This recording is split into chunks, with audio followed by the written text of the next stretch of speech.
This is the Lone Crater YouTube. We hope this video helps. In this video, I will explain how to play Can't Change Me on guitar. We'll start with the iconic main riff. This riff is built around a straightforward 3-chord progression, primarily using open E minor, C major, and G major. Pay close attention to the rhythm and timing. Begin practicing this section slowly, perhaps around 80 beats per minute, to ensure clean transitions between each chord before speeding up. Next, let's tackle the verse section. The verse expands on our chord vocabulary by adding a D major chord into the progression. Maintain a steady, consistent strumming pattern, perhaps a simple down-up motion, to keep the rhythm flowing. The key here is to achieve smooth and quick transitions between the E minor, C, G, and D chords.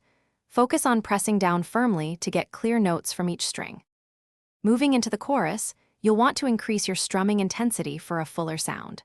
The chorus often uses similar chords, but with a more open, driving feel.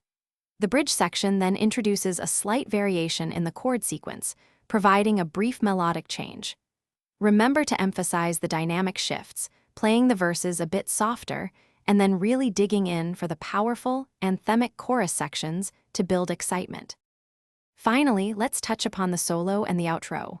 The solo, while not overly complex, often utilizes the E minor pentatonic scale, allowing for expressive bends and vibrato.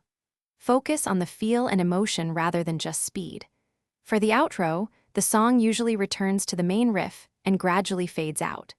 Practice decreasing your strumming volume smoothly to achieve that natural fade, bringing the song to a gentle close. Thanks for watching. Consider subscribing if we helped you.